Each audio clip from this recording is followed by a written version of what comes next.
So many desires, or as many desires, so many blankets. Covering the radiance of the Spirit. We have to uncover to discover. We have to uncover, discover. We have to uncover, discover.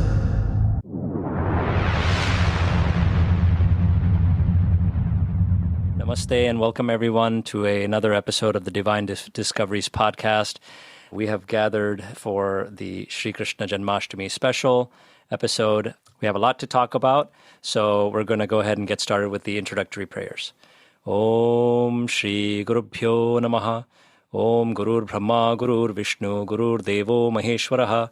Gurur Sakshat Parabrahma Tasmai Shri Gurave Namaha. Satguru Maharaj Ki Jai. Om Vakratunda Mahakaya Koti Surya Samaprabha Nirvignam Kurume Deva Sarvakareshu Sarvada Om Gam Ganapataye Namaha. Om Sarva Mangala Mangalye Shive Sarvartha Sadike Sharanye Triambake Gauri Narayani Namostute Om Dum Durgaye Namaha. Om Aim Saraswati Swaha Om Shri Mahalakshmi Namaha. Om Shri Mahakalikaye Namaha. Om Trayambakam Yajamahe Sugandhim Pushtivardhanam Urvarukamiva Bandhanan Mrityormokshiyamamrutat. Om Namah Shivaya Om Namah Shivaya Om Namah Shivaya. Om Bhur Bhuvaswaha Om Tatsaviturvarenyam Bhargo Devasya Dhimahi Dhiyo Yonaha Prachodayat. Om Shantakaram Bhujagashyanam Padmanabham Suresham Vishwadharam Gaganasadrusham Meghavarnam Shubhangam Lakshmi Kantam Kamalanayanam Yogi Birthyanagambhyam Vande Vishnum Bhavabhayaharam Sarvalokaikanaatham. Om Shri Mahavishnuve Namaha. Om Namo Narayanaya. Om Namo Bhagavate Vasudevaya. Om Namo Bhagavate Pandurangaya. Om Apadamapahartaram Dataram Sarvasampadam Lokabhiramam Shri Ramam Bhuyo Bhuyo Namamyaham. Shri Rama Jai Rama Jai Jai Rama. Shri Rama Jai Rama Jai Jai Rama. Shri Rama Jai Rama Jai Jai Rama. Om Vasudeva Sutam Devam Kamsachanuramarthanam Devaki Paramanandam Shri Krishnam Vande Jagatgurum. Om Klim Krishnaya Namaha. Om Klim Krishnaya Namaha. Om Klim Krishnaya Namaha. Hare Ram Hare Ram Ram Ram Hare Hare. Hare Krishna Krishna Krishna Hare Hare. Thank you once again to all our listeners who have joined for this Krishna special. I thought because we have this very unique episode, let's start it off in a different way than we're used to doing. So I'm going to render a bhajan to start off, which is composed in English and written in English by our Guruji Sadguru Sant Keshav Das Ji. So I hope you enjoy it. Here we go. Shri Krishna Jai Shri Krishna. Come to me, O Lord Krishna. I am thine, thou art mine. Forever and ever, O Lord Krishna. Crest jeweled, peacock feathered, curly locked Shri Krishna. Come to me, run to me, playing thy flute, Shri Krishna. O enchanter, O bewitcher, stealer of hearts, Shri Krishna, master of yoga, teacher of Gita, Keshav Dasas, Lord Shri Krishna. Shri Krishna Jai Shri Krishna. Shri Krishna Jai Shri Krishna. Come to me, O Lord Krishna. I am thine, thou art mine. Forever and ever, O Lord Krishna. Gopala Krishna Bhagavan Ki Jai. Sadguru Maharaj Ki Jai. Thank you. Christiane, please let all our listeners know how they can connect with us in case they're joining us for the first time. Absolutely. Well, first, I just want to say thank you, Prat. That was lovely, beautiful, simple melody and lyrics, but very sweet. So Very thank you nice. for bringing that to us and our listeners today. As for social media, I think most of you know we have our dedicated Facebook page, which is Divine Discoveries, our Instagram page, which is divine_discoveries_108. We have our WhatsApp channel, which if you search for Divine Discoveries, you can find us.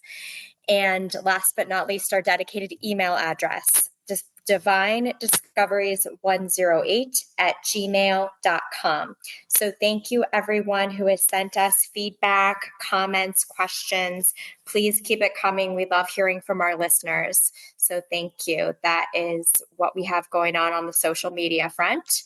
And Prat, I'll hand it back over to you so that you can introduce our guests for today's episode. Thank you very much. Thanks again to all our listeners. And we have two special guests with us today, one of whom you already may be familiar with if you listened to our previous episode, because we had the great fortune of having a Guruji's disciple, Janardana Das, with us. And he's back with us because once I knew that he has a connection with Krishna and he's a great Krishna Bhakt, when he told me that, I said, I thought about it and I said, when we do a Janmashtami special, Janardana definitely has to join us. And he was so gracious to come back and join us again. So Janardana, welcome back. And thank you for joining us to speak about Bhagwan Shri Krishna. Thank you so much, Prat.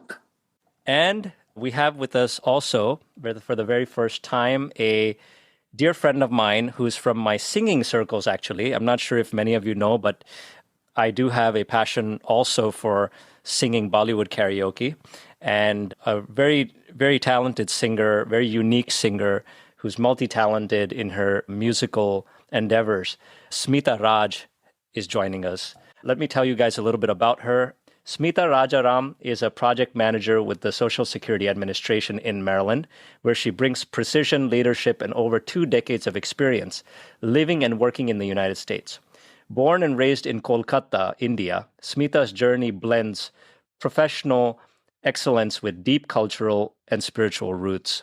A classically trained singer, she is passionate about music and plays a variety of instruments, including the keyboard, mouth organ, melodica, guitar, and ukulele. Wow. Active on social media, she shares her love for art, culture, and connection with a broad audience.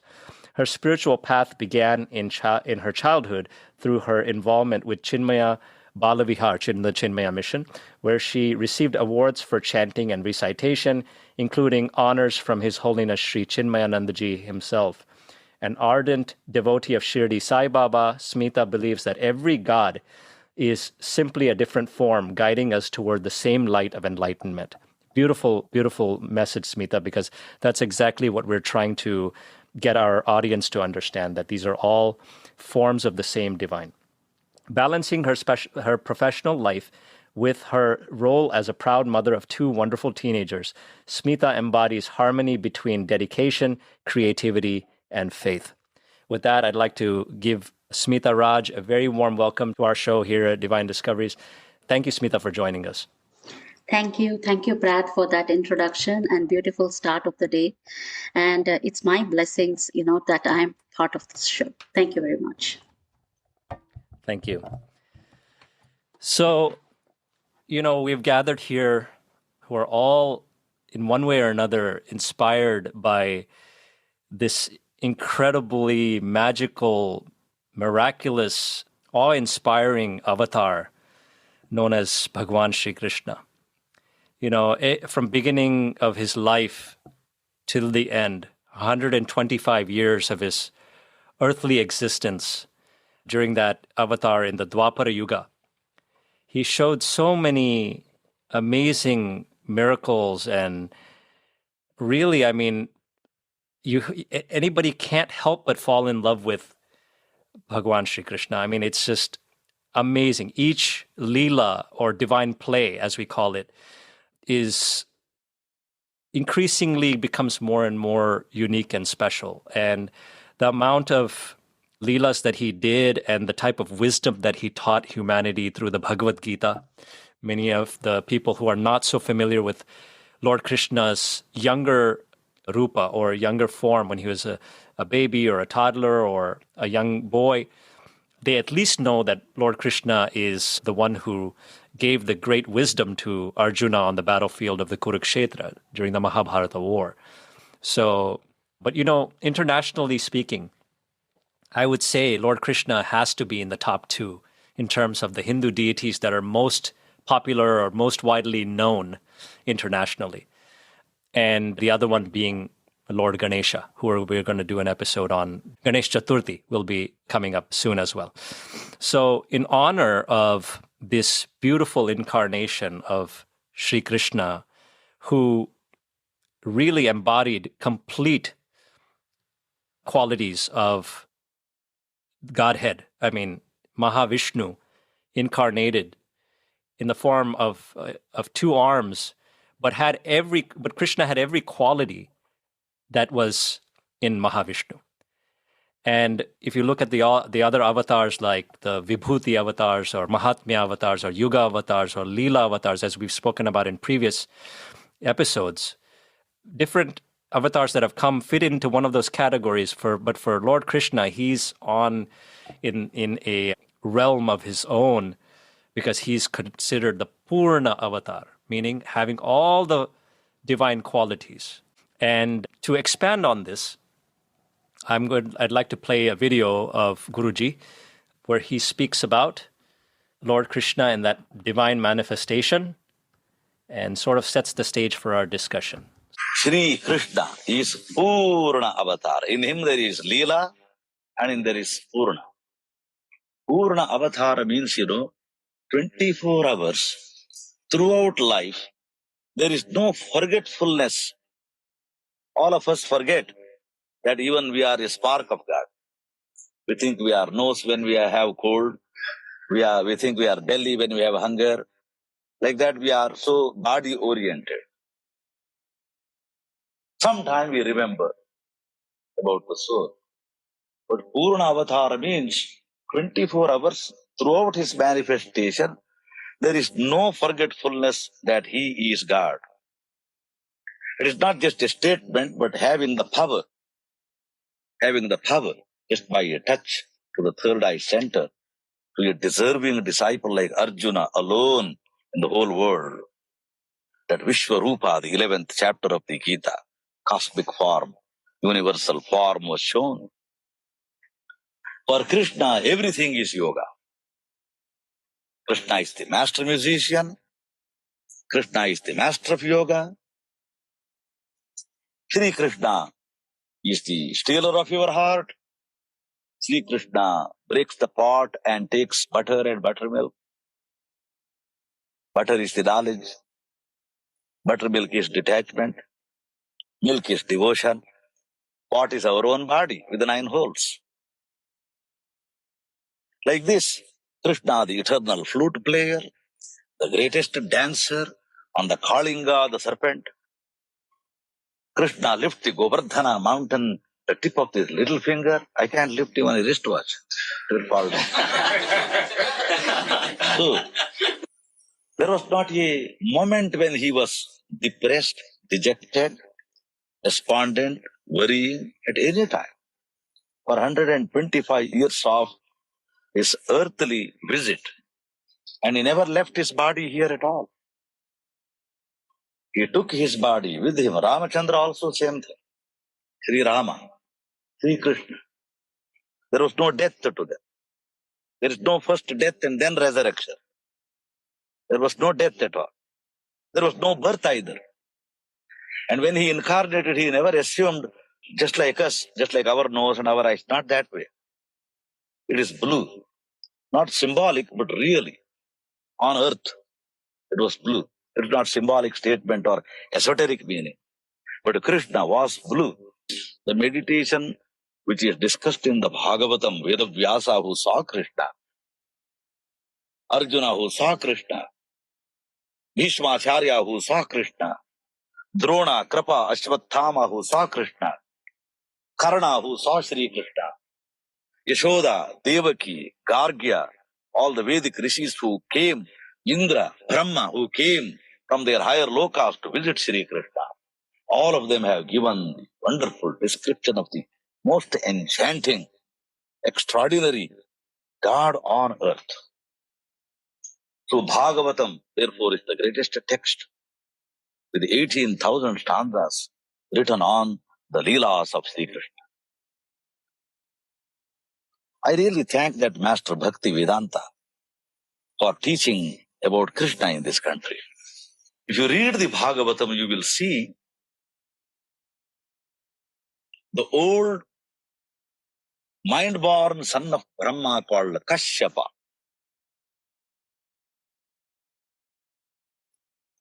and the shining mother of the angels called Aditi, who propitiated Narayana, heavenly father, and asked for a boon or a gift. God, we want a son like you. God said, I alone am like me. If you want a son like me, then I myself shall take avatar when the right time, right manvantara, right time comes for that. And now the right time came when the earth was burdened by the demons like Kamsa, Shishupala, Tranavarta, Baka, Dhenuka, Pralamba. All these are demons, colossal demons, who wanted to usurp the throne of God and angels. Then the Mother Earth took the form of Mother Cow. Cow is the symbol of Mother Earth.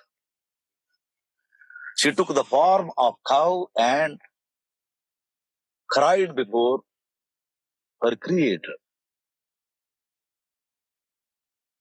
That's why the name Gopala, Mother Earth, to support Mother Earth, to protect God comes. Cow means go.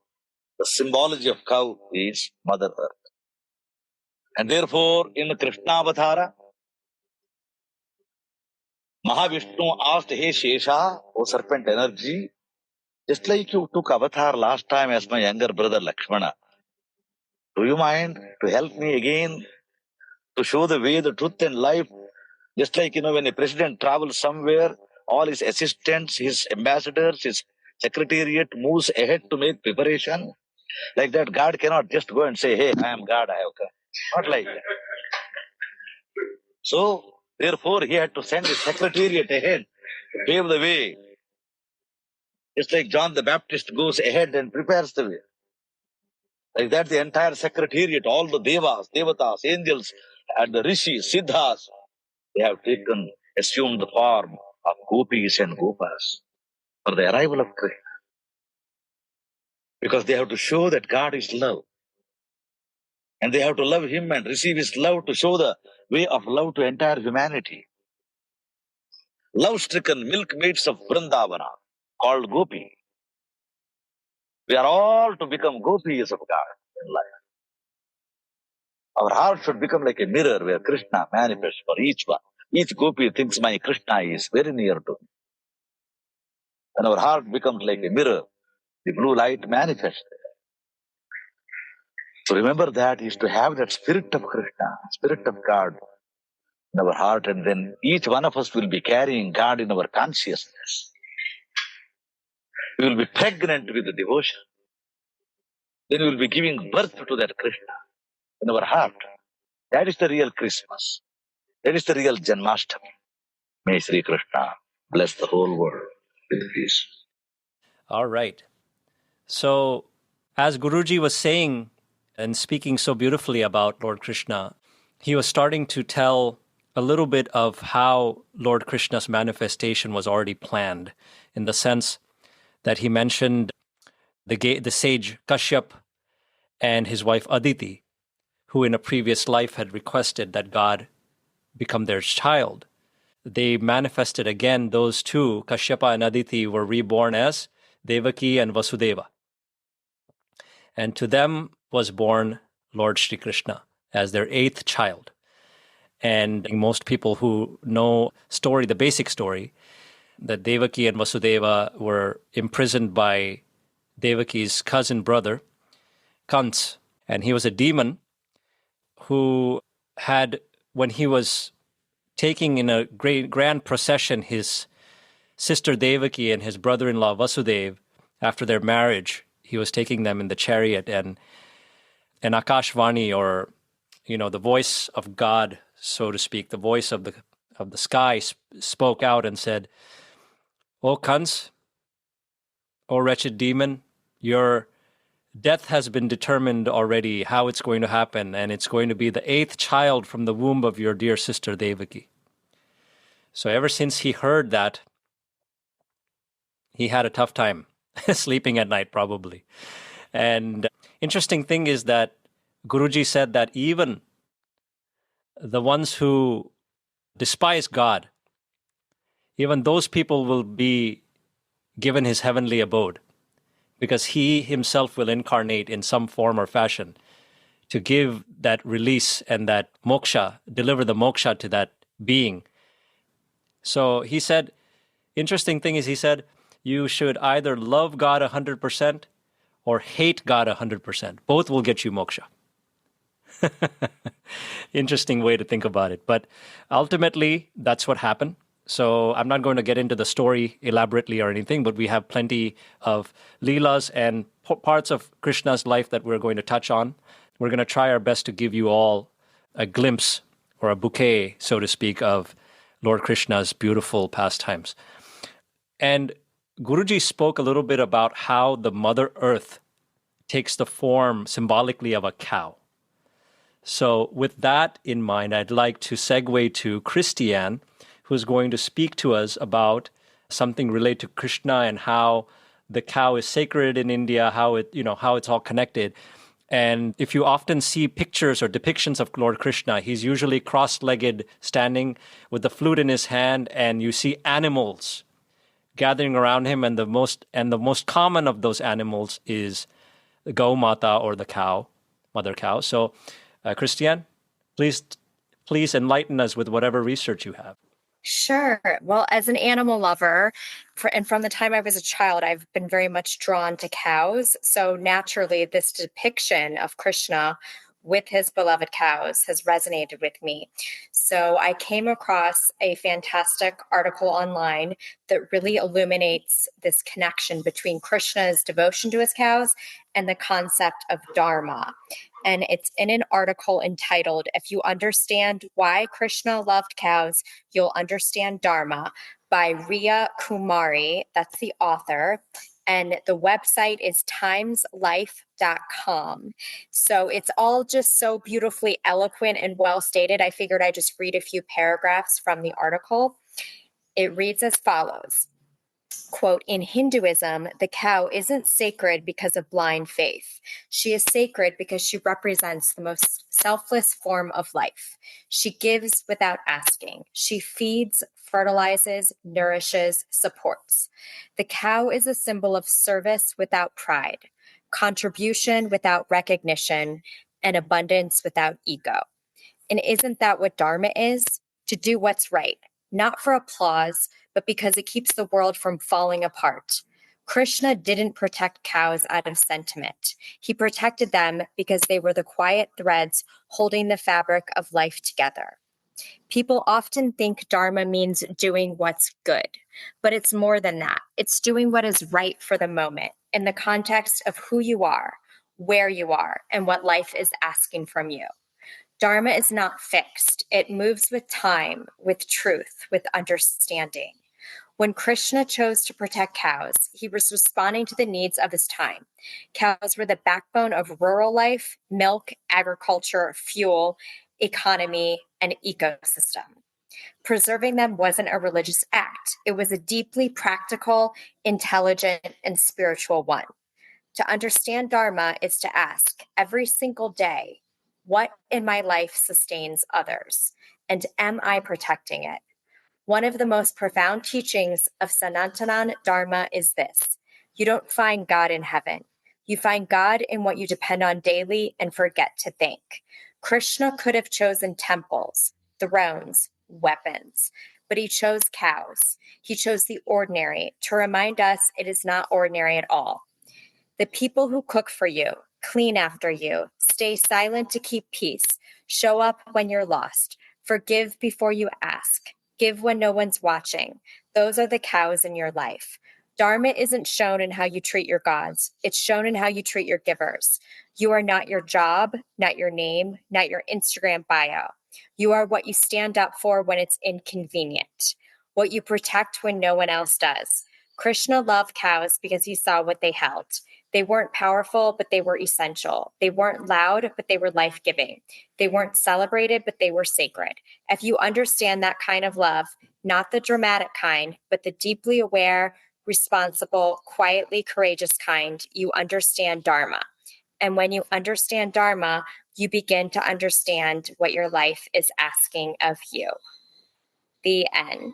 I just thought that was so exquisite and summarized so many incredible concepts and pulled it together in such an eloquent way. So thank you. Does anyone have any thoughts on that piece? I mean, I would just say that, what you just said is absolutely what Krishna embodied, which was pure, selfless love. That's what he wanted from others, and that's what he gave to others. That's why he's called the Prema Avatar as well. So, but what a beautiful, and that's what animals give us. They're unconditional in their love. And that's what the gopis of Vrajabhumi or Vrindavan and Radha were embodiments of that. Nothing but pure love, the highest form of love, which has no selfishness whatsoever in it. Beautiful, beautiful. Thank you so much for bringing that to the show. Thank you. Very beautifully said. And to add to Prat, also that Lord Krishna saw every beings in the equal way. There was nothing, nobody like a difference between rich or poor, statuses, or any difference in caste. Everybody, he gave respect to materials, animals, and human beings in the equal way. So beautiful. Well said. Beautiful. Christiane, I believe it was the last episode that you mentioned that you had read the Bhagavad Gita. I don't know if one of the episodes that you had mentioned that. So I believe your connection with Lord Krishna started there. So can you just touch on that a little bit? Okay, I read it actually starting at BU as an undergraduate. Yeah. And, I think it was part of an academic setting. And I read it many, many years ago. I have it again. I have reread it, and I do return to it from time to time. Yeah. It's, I don't have a whole lot to offer right now. That's fine. I was just alluding to the fact that you connected with Lord Krishna first through that medium, through the Bhagavad Gita. Absolutely. I think I'm probably pretty typical for people who don't grow up in the South Asian tradition. Usually that's the launching point, right? The Gita. Absolutely. Absolutely. Yep.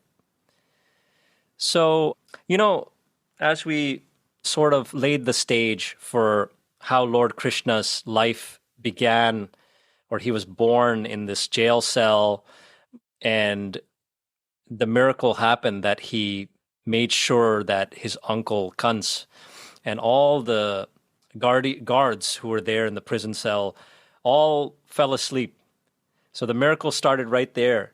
And he made sure that his father Vasudeva was able to cross the Yamuna River despite a torrential rain and stormy weather.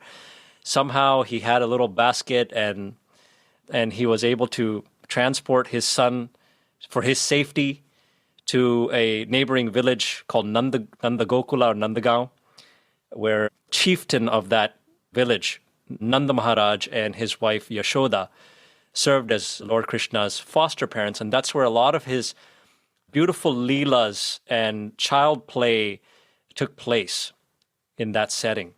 So on that note, I'd like to go around the room, so to speak, and have each one of you talk to us about at least one pastime of Lord Krishna, whether it's from his childhood or teenage years or whatever you want to talk about. I would love to hear. So let's start with you, Smitha, if you can tell us about your favorite pastime of Lord Krishna. Yeah, thank you, everyone. My favorite pastime of Lord Krishna is his friendship with Sudama. It's a beautiful friendship that he holds. in spite of knowing that Sudama came from a very poor family, and he kept that friendship for a very long time. Although we know that his all pervasiveness, he knows what's going to happen, but he was very like meek and humble. So this story is really close to me. So Krishna and Sudama went to school together in Gurukul, and although he was the prince of Mathura, Sudama was very poor. So Krishna would share everything with him because he knows that Sudama was very wise and knowledgeable. Sudama, coming from a very poor family, had the habit of hiding things from Krishna. Whenever he ate anything, he didn't, because he would always, this thing come in everybody's mind when they are a little below the level that, oh, he has everything, he can buy, he can get this, he's not going to expect from me. So he doesn't want to share that. Well, when Krishna knew everything about him. So as the years passed, when Krishna became the king of Dwaraka, so Sudama was in extreme poverty with his wife, and his wife one day told him, when you say so much about Krishna, why don't you go and ask him for help or something? So for that, Sudama said, I cannot just go and make use of my friendship in terms of material. Like when we are bonded in friendship, how can I go and ask him that we are in a very bad state? So after persuading, he says, okay, let me go and meet him. So his wife, she packs for him flattened rice, which we call poha. And because that's what they had, and he takes it to the palace. The palace guards do not allow him to enter the palace, and so when Krishna spots his friend, he barefootedly runs outside and he embraces his friend, and he says, please come inside, and how long, where have you been, all that kind of thing. They exchanged their love for each other, and he made him sit on his throne, washed his feet, and his consort at that time, Rukmini, so Queen Rukmini also served him with devotion, food and everything. And Krishna wanted to know how things are going. He misses his place where he used to have fun with him. And, he controlled himself by saying that, Krishna, I have come here so that you can help me. He just came and he sees the packet in Sudama's hand. Is that for me? Krishna asks. So Sudama then, very shyly gives it, and he is so happy to see, I used to like to eat this with you, and thank you so much. And so he, till the last minute, Sudama do not ask him anything, so he comes back to his place. And when he returns back to his wife, he was surprised because he sees a big palace and his wife is dressed gorgeously. He's got a lot of wealth, So this what shows, like when you have an unconditional love for the Lord, he himself will, they say that he will have a treasure of abundance of treasure, whether it is food, clothes, or anything. There will not be any, any dearth of these things in one's life. So this is what he tries to prove. So it's more than Leela, it's a beautiful friendship that intrigues me. Thank you. Beautiful. Thank you, Smitha. That's a wonderful story of friendship and benevolence, and that's really beautiful. Thank you. Janardana, if I may call upon you, sir, if you can tell us a pastime or two of Krishna that really resonates with you. Yes, thank you, Prat. The pastime that resonates with me the most is I'm a great, great lover of the Bhagavad Gita and the Mahabharata. I like the story of King Jarasandha, who was the king of Magadha. And this is during Lord Krishna's later years. But with that being said, the story of Jarasandha goes where first Jarasandha was the product of two halves that were put together by a demon. And the two halves were thrown out because the father of Jarasandha, he was gifted a mango by a sage, and the sage told him he had two wives. The sage told Jarasandha's father to let your wife eat this. And so he loves both his wives equally. He decided that it would only be fair if he split the mango in two. So he didn't do exactly as told that the sage told him. So basically he gives each half to each wife. So when he gives each half to each wife, they ate it. They both gave birth. and they had half a human. So he's thinking to himself, "Oh my gosh, you know." So basically, I suppose the story goes is that they took the child and put them, or the two halves, and put them out in the woods, you know, to die or what have you. And then there was a demoness that was over ahead, and then she detected the two halves. She heard them, and then she put them together, and then she formed what King Jarasandha. So that was King Jarasandha right there, King of Magadha. So with that being said, he became a great devotee of Lord Shiva. So as a devotee of Lord Shiva, he had, you know, did so many different fire rituals, fire sacrifice, and so on and so forth. So the story goes that he imprisoned 86 kings, and he had to get to the number 100. Lord Krishna, understanding this and catching wind of this, he disguised himself as a Brahmin along with Bhima. And so they go to Magadha, Jarasandha's kingdom. So Jarasandha was, you know, nice and pleasant with them and everything. And then he never refuses a Brahmin. So he asks, "Well, what can I do for you? What have you?" And I think the story goes that Lord Krishna advised Bhima to ask him for a match in wrestling. So the match went on for days and days. So the plan that Lord Krishna had was to free those kings and to eventually kill Jarasandha. And here's a little plot twist. We spoke earlier of Kamsa. Kamsa was his son-in-law, I believe. I think Jarasandha was Kamsa's father-in-law. So that's a little plot twist there. So he didn't know that that was Lord Krishna, but he had this grudge against Lord Krishna too about all of that.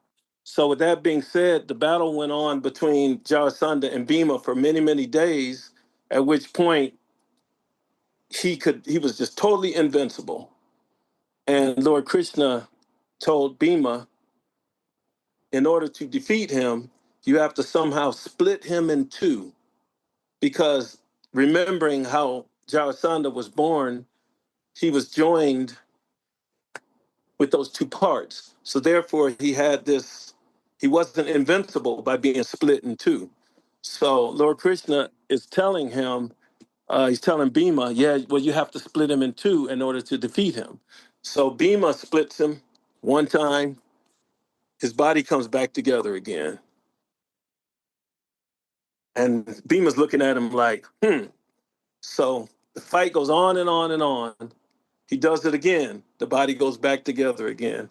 Then Lord Krishna's on the sidelines and he takes a stick, a little twig, and then he demonstrates to Bhima from the audience how it should be done. He split the twig in between the two pieces, and then he threw them betwixt and between opposites. At which point, then it was very, very difficult for them to magnetically go back together again. Bhima defeated Jarasandha under the auspices of Lord Krishna's advice, at which point then those 86 kings were freed, and then Dharma was restored in that kingdom.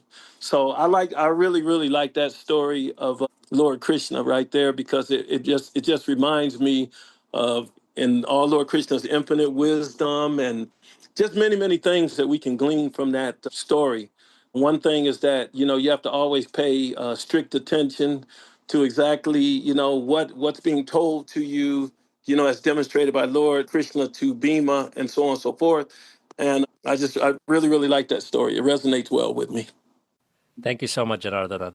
Yeah, I mean that's a very unique story, and of course Bhima is one of the Pandavas. In case people don't know by name, he was the mightiest, the strongest, the biggest of the Pandavas. He was also the son of the wind god, just like Hanuman was. So, just wanted to mention that as well, in case people don't know who Bhima is. So, the Pandavas were the righteous part of the Kuru clan in the Mahabharata war, and Lord Krishna, of course, served as the charioteer for the great archer Arjuna in that great battle. So, moving along, I'd like to bring in our very own Vikram, who has been silent till now. But Vikram, I know Lord Krishna has a very special place in your heart, and that's wonderful. So please tell us, Which pastimes are your most favorite amongst the so many that have happened?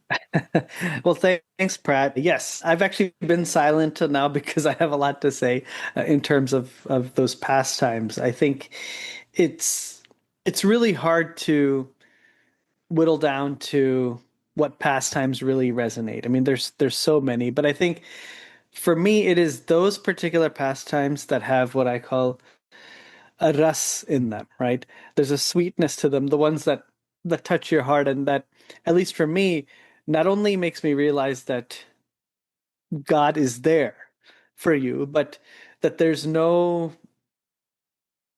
power that can beat the warmth and the love and the respect. It's kind of like when all hope is gone, there is God. And I think, to me, at the essence of the Krishna avatar is that. So I'll share just real quick, just a couple of things, if you may indulge me, if anyone may indulge me, that resonate with me. So I think, one of the most beautiful things which is talked about, but I don't think the essence of it is talked about, is the Ras Leela that Lord Krishna does with Shri Radharani and all the Gwalans, right?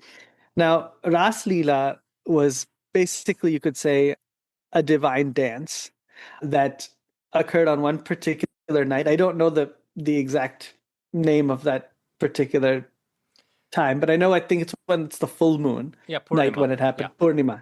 Yeah. Okay, yeah, Purnima. Yes. Now, the quick backstory here is that, Lord Krishna, he loved, Sri Radharani, but all of the Gwalans were also in love with Lord Krishna. So one day, Gauri Puja, they all went, and the purpose of Gauri Puja is to ask for the, the man that you want to marry, and the man that you love. So all of them went together, and each one of them, they did, with full devotion, they did puja. Gauri Ma came, and she saw in everybody's heart that Lord Krishna was the one that that they wanted to be with. So she's like, okay, how do I handle this? So she promised all of them that on the Purnima evening, you will have your Krishna.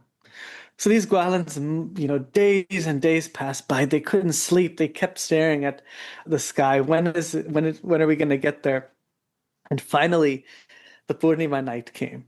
They all got to the spot, and Lord Krishna was there. And of course, he also saw that, okay, well, there's one of me and there's so many of them. How do I handle this? So he made an individual Krishna for each of them. And then they did the divine dance. But if you think about the significance of this, it's not just, Lord Krishna indulging bhakts or anything like that. It's not that. It's about the coming together of the Atma and Paramatma. That's what it is. And I think that essence of Ras and how Lord Krishna handled that is so beautiful. I don't even think I can express it. But, they say Atma or Paramatma ka milan, right? Yeah.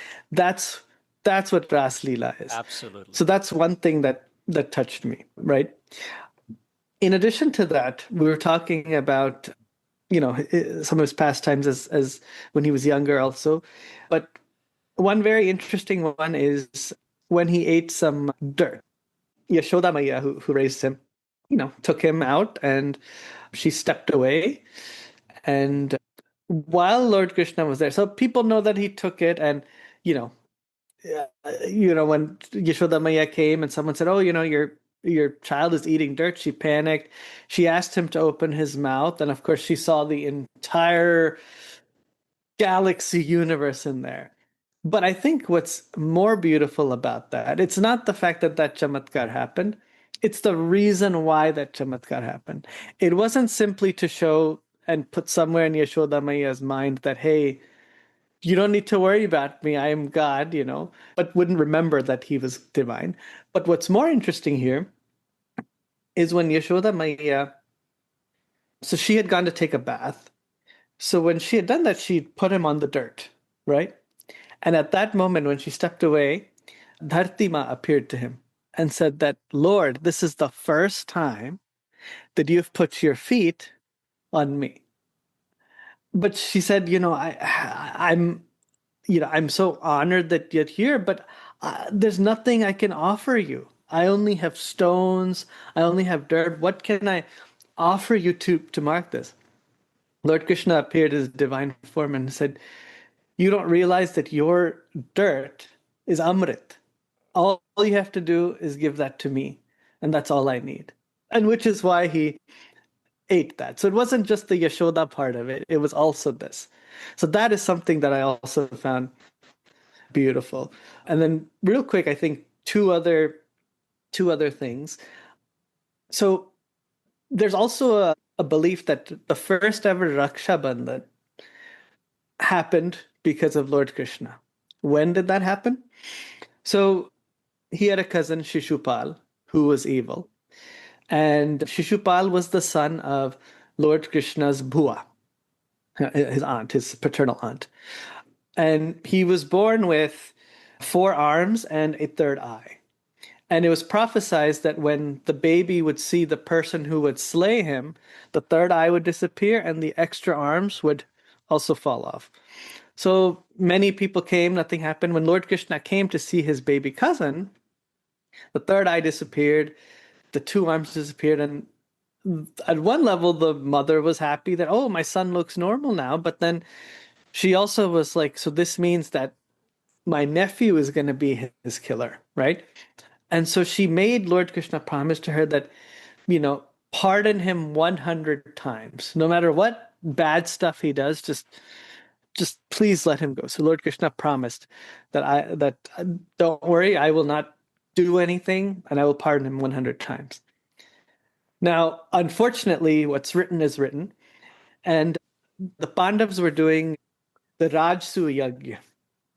Pandavas were also cousins of Shishupal because Kunti and Shishupal's mother, her name is escaping me, but they were sisters, and then Vasudev, Krishna's father, was the brother. So the Pandavas who were running the Rajsu Yagya decided to honor Lord Krishna because you have to pick a guest of honor. Now, when that happened in the hall, Shishupal opposed that. Now, I could get into reasons why, but, he was raised by Jarasa. He was supposed to marry Rukmani, and Lord Krishna married her.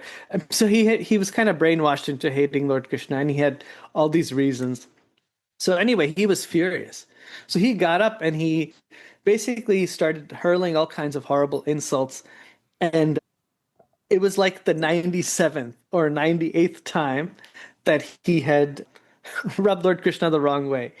And so Lord Krishna, when he got to 99, he said, okay, stop right there, because after you cross the next one, it's going to be really bad for you. But of course, what's written is written. He said really bad things. Lord Krishna got out his Sudarshan Chakra. He cut off Shishupal's head. When the Sudarshan Chakra came back to Lord Krishna, it cut his finger a little bit. Draupadi, the Pandav's wife, was there, and she considered Krishna like a brother. She instinctively ripped off a piece of her sari, tied it around Lord Krishna's finger to stop the bleeding. And Lord Krishna looked at her and said, I'm indebted to you, and at the right time, each string that you've put on me, I'll repay this debt. Now, sometime later, when the Pandavas had their dice game and they lost everything, and Draupadi was brought in there, and the Gaurav said, okay, let's take her, clothes off. She prayed to Lord Krishna. Lord Krishna came, and basically there was a never-ending stream of clothes, and she was never disrobed. But that incident was a result of this incident. So Lord Krishna is also a brother. And the very last thing I'll mention is about his relationship with Mata Devki. Now, they were in jail, as Prat mentioned. Vasudeva and Devki were in jail for quite some time. But Mata Devki would always remember Krishna, right? Especially during his time as a baby. So in many instances, she would take a blanket, she would sing him to sleep, and she would see him. It wasn't just a blanket, she would see him. And Vasudeva would say, who are you singing to? She said, oh, Lalla is here. Don't make any noise. He's going to wake up. He's like, I don't see anything. So she's like, you just go back to sleep. So she would sing. So at this juncture, the divine form of Lord Krishna and Sri Radharani asked him that, are you really there? Or is this Mata Devki dreaming? And he said, I am really there because Mata Devki is looking at me with pure devotion and love. I am there. Whereas my father, Vasudev, is wearing the blinders of Gyan in front of him, of logic. And where there is love, there's no logic. So these are just a few pastimes of Lord Krishna that resonated with me. And I was all too excited to share it with all of you and everybody listening. Prat, may I interject, please? Please do. Yes, I love all those stories, Bikram.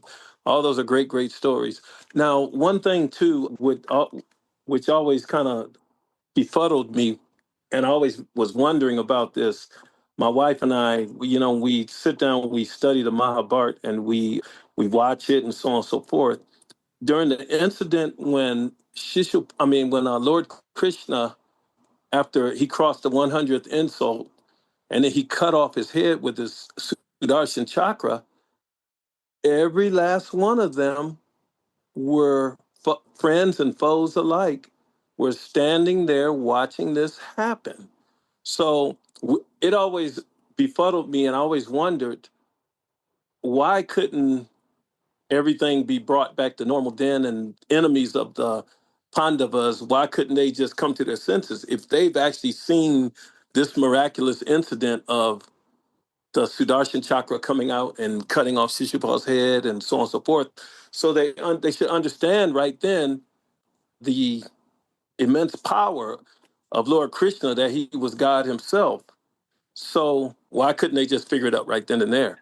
No, that's absolutely true. And whenever I watch these epics and their interpretations, adaptations, there's so many times where I feel that a lot of those characters that get their comeuppance, that they're very close to turning a leaf. And I always wish that, if that just happened, then everything, but and Prat, let me know what you think. But I think for me, it's, aside from the fact that things are written as they're written, I think when you have ego that is so surpassed any particular level, God can be right in front of you, and you not know it. And that's not just, I would say that's not just limited to, Hinduism. I know that a lot of my Christian friends also talk about the fact that, with the crucifixion of Jesus, the Son of God was right there. But then there was still these forces that worked against. Right. So when when the ego and all that is surpassed a certain level, you don't see reason.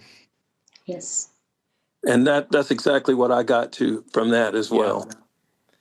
I agree with Vikram on that completely. And I actually saw a video the other day where there was a Swami talking about how we may have been there during the Dwapar Yuga or the Treta Yuga, and we may have witnessed these avatars ourselves. And that doesn't mean that just being able to witness the avatar or being in close proximity with the avatar necessarily gives you God realization or moksha. That does not equate to moksha. Your heart needs to be pure, and you need to have that love and that faith in God. And the ego, like Vikram mentioned, was so strong for people like Duryodhana and all these people. He was right. Duryodhana was so close to Krishna. He even invited him for a meal. But you saw what happened when Krishna declined. Duryodhana was furious. So it showed how no matter what Krishna did in terms of his miracles, Duryodhana said, hey, even I have magical supernatural powers. So he may think that he can become humongous and go back to a normal size, or he may have a Sudarshan Chakra, but I have my own weapons and I have my own thing. So these people had, it was a different time than what we're living in, where everybody had some siddhis and some supernatural powers, but Krishna was at a different level. And unfortunately, the ego that these people had was so big, looming so large, that they did not allow that divinity to phase them. Right. And Prat, I think just, you mentioned about that incident when Lord Krishna refused to eat at Duryodhana's house. I mean, even that was so interesting because Yeah. Lord Krishna had come as a messenger of peace for the Pandavas to Hastinapur, Right. just as a last-ditch effort to stop the Mahabharata war. And Duryodhana, of course, invited him. Lord Krishna did meet with Duryodhana, but he decided to eat at Vidur's home, who was the minister and uncle of the Kauravas and Pandavas. Right. And when when he refused, the reasoning he gave was, he said that, look, you say I'm your friend, and that's why you're feeding me. But if you were really my friend, by now, you would have accepted my peace proposal. That's one. Secondly, he says that whenever I go to eat somewhere, or whenever a guest goes to eat somewhere, they eat at a friend's house. And because of all of this, I don't see you as a friend. And I don't really see you as a family member either. So that's why I'm going to eat at Vidur's house. And when he went to Vidur's house, there's that famous moment when Vidur's wife is so entranced by Lord Krishna, she feeds him the peel of the banana Right. instead of the banana itself, and he eats it because it's given with love. Yeah. So it's just it's amazing. That just proves that Krishna is the love. The love is all he's looking for.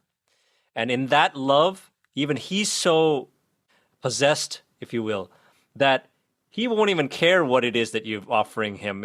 By mistake, she gave the banana peel and he still Right. took a bite of it and he ate it. So I was like, wow. And Prat, you must, and I'm sure everyone else knows that incident also, when the Pandavas were on their Vanvas, Lord Krishna would frequently go to visit them. And one day, out of pure malice, of course, Duryodhana sent Rishi Durvasa to go meet the Pandavas, and Rishi Durvasa was a quick to temper Yeah. guru, right? And Zero to hot. Yeah, exactly. And Duryodhana knew that the Pandavas don't have food, they don't have the means to do proper service. That's why he sent Rishi Durvasa, so that he would get upset and maybe curse them or whatnot.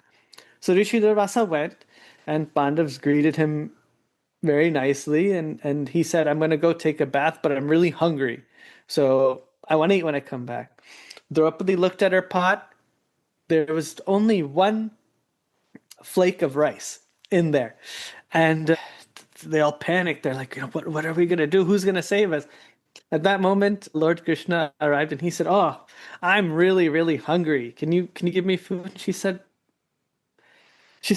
we don't have anything. We just have this one flake of rice. And Lord Krishna said, oh, this is too much.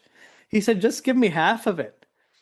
So before taking it, he said, let me have this and let the rest feed the whole world. And he took it. And at that moment, Rishi Durvasa, the rishis were like, oh, we're totally full. We can't eat anymore. And we can't go there because they probably already cooked the food for us. So let's just leave. But again, Lord Krishna there for everybody, and Came to the rescue. Miracles came to the rescue. Vikram, I'd like to touch on a few of the stories you mentioned, just to add another element to it that's interesting. So starting with the first one, I think you spoke about Maharas, right? I don't know if you knew this, or if any of you knew this, but Lord Shiva wanted to attend and be a part of the Maharas. He was so mesmerized by this whole event that he wanted to be a part of it. And he actually arrived there. And it's sort of like, just imagine there's like a gate, for entry for the Maharas Leela. And Lord Shiva was like, hey, let me in. And this gopi showed up and said, who are you? Just imagine somebody saying to Lord Shiva, who are you? They're so engrossed in the love with Lord Krishna that even Lord Shiva doesn't matter to them. And he said, I'm from, the Himalayas, from Mount Kailash. I'm the lord of the demons and goblins and ghosts and all that. You don't know me? I'm Lord Shiva, father of Ganesha. So he gave all these things. And then he's like, okay, but still, this is not open to you. Sorry. It's only for the women. Only for women, yeah. And in fact, his consort Parvati had already entered disguised as a gopi herself. So she had mentioned, or either she or the gopi who had met him at the entrance said, unless you're a milkmaid or a gopi, as they're called, you cannot enter here. So, Prat, the backstory, from my understanding, is that so Lord Shiva really wanted to get in. He couldn't. He was denied entry into the party. Yeah, right. So then, so he wanted. He so sincerely wanted to get in that he was transformed into a gopi by Yogamaya, who is the guardian of the Ras Leela. Ah, okay. And so he actually got in as a gopi by being transformed into a gopi. Thank you so much, Janardana. And there's a place, I think it's in Vrindavan, if I'm not wrong, where there's a temple where Lord Shiva is dressed like a gopi, and he's called Gopeshwar. Gopeshwar Shiva Temple. Gopeshwar Shiva Temple. Is that It's right? in Is it in Vrindavan. Vrindavan? Yes. Yes. Okay. So I thought that was a unique little nugget there. Yeah, I didn't know that.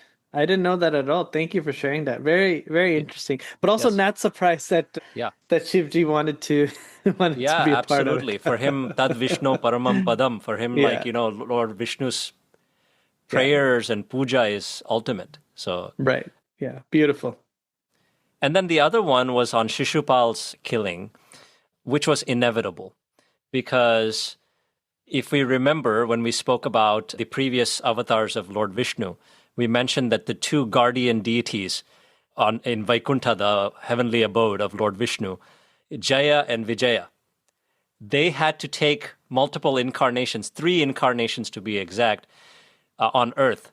So the first ones were Hiranyakashipu and Hiranyaksha, and of course Varaha and Narsimha avatar respectively took care of business there. And then Rama took care of Kumbhakarna and Ravana. And then the third of those 3 incarnations for these two was Shishupal and Dantavakra. So right. And even those 3 avatars where they were killed at the hands of Lord Vishnu gave that to him as a mercy, because their curse was simply to be, born on earth. And I don't know the exact curse. Maybe he was born on earth as demons or something. But as a mercy, Lord Vishnu, because they were his erstwhile guards, he said, you will die by my hand. Right. In each of those janamas. Yeah. They had actually asked for a quicker exit from this curse, because I believe the option was either be born as pious people for 7 times or something, 7 lifetimes, or evil type births, but 3 times. So they said, we'll take 3 over 7 anytime, because that's faster way to come back. So they wanted to be dispelled from the curse faster. That was what mattered to them, not even really opposing their Lord in those avatars. Right. And you get the bonus of being liberated by being killed by the Lord. Right. Yeah. I actually wanted to share one pastime. I was going to also mention the one about Krishna eating mud, because that was the one I really loved when I was a kid. He opened his mouth and he would, show the whole universe. Show everything, the entire, multi-universes and everything, and all his incarnations and everything in the past. But one that really stood out to me, and one that I don't know how many of you may know this, but after the Mahabharata was over and the Pandavas came back victorious, and of course Yudhishthir was crowned the king, Kunti, their mother, who is the dear aunt of Lord Krishna, and Kunti Devi had that immense faith in him, even though she saw him as a nephew, but it was also more like God. So Krishna was feeling this very, very strong feeling of benevolence towards her, and he said, "Dear Aunt Kunti, I feel like I want to give you something. What would you ask of me?" And Kunti thought about it, and then she said, I would request you very humbly to give me a lot of hardships and take away all my material possessions. And most people would never ask for something like that if God ever asked them for a boon. But the deeper meaning in all of this is that she's saying that unless we experience hardships, and unless we are bereft of those material possessions that we have, we are not going to look in your direction. So please give me such troubles so that I can look towards you more and dedicate the remainder of my life only to merge into you, only to realize you. So I thought that was very, very deep and profound and powerful. So that's the pastime I'll speak about, because I think there's so many, and Hari Anant, Hari Katha Ananta, as the Ramayana says, that Lord Hari, Lord Vishnu, and his pastimes as in his various incarnations is endless. There's no beginning, middle, nor end to them. Similarly, his stories are endless and his glories are endless. So moving along here, since we've all had a chance to share our favorite pastimes, or ones that really stood out to us, Smitha, I'd like to ask you at this time, because one day when we were talking on the phone, you approached me and you said, you were enamored with the tradition of the Ratha Yatra, where Lord Jagannath, Krishna in the form of Jagannath, is given that beautiful procession in the chariot. Yes. So you had mentioned to me about that, and you said maybe you can speak about that in your show, in one of your episodes. And at that moment, I guess God made me to say this, and I'm really thankful for that, why don't you research this, more about this, and why don't you please bring it to our show and contribute? We would love to have you speak about it. So as a result, Smitha is with us. And Smitha, please tell us about the efficacy, the significance of this Jagannath Puri temple, which is considered one of the Char Dhams, or the 4 major holy pilgrimage sites that most people want to cover in their lifetime. So please tell us about this. Sure. And thank you for giving me this opportunity. This research took me totally to a different world. Having come from Kolkata, I can tell you what intrigued me in telling Prat about this is, we used to have Rath Yatra festival, the festival of chariots, where I grew up, and we used to have like Durga Puja. We had, the 15 days some Mela festivity, lot of things being distributed. ISKCON people have come. There is a lot of colorful chariots, and then they bring in animals like the elephant and the camel to pull the chariot. And we as kids also bought small ratha, and then we would place the god, and we were told to go in one direction, because they say after 15 days something called Ulta Rath, that is Lord Jagannatha, Balrama and Subhadraji coming back. And I will tell you this story as and when, I'm starting telling you the story of Puri Jagannath Temple.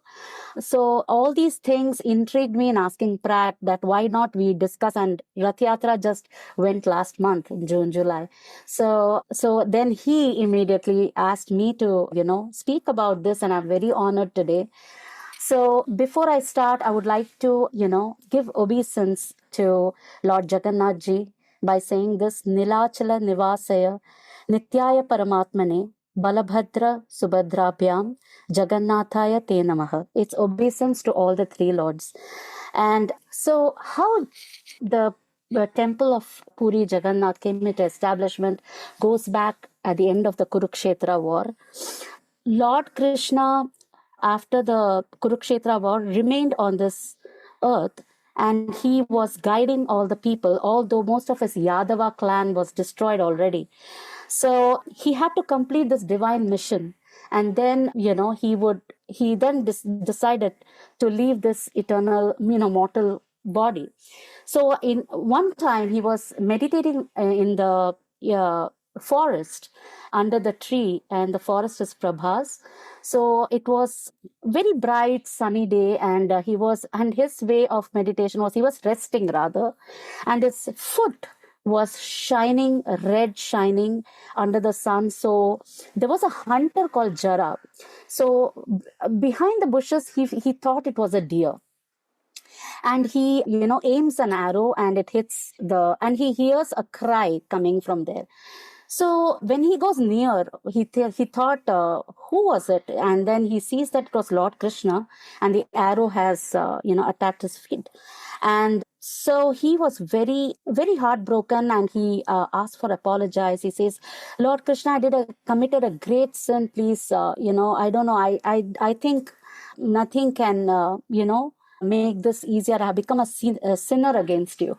So Krishna was very calm and composed as always, and he placed his hand on Jara's head and said gently, "Do not grieve. This we completed karma in this yuga.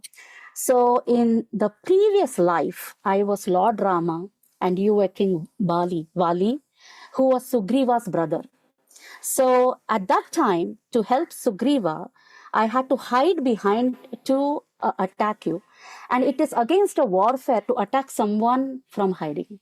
So this karma, this cycle of karma, you completed in this janma. So this is how, Jara goes to the Pandavas and narrates this, and they give him a very good antim sanskar, that we say, ending ceremony with respect. So Krishna's all parts of his body got one with the elements of nature, except one thing did not burn, which is his heart.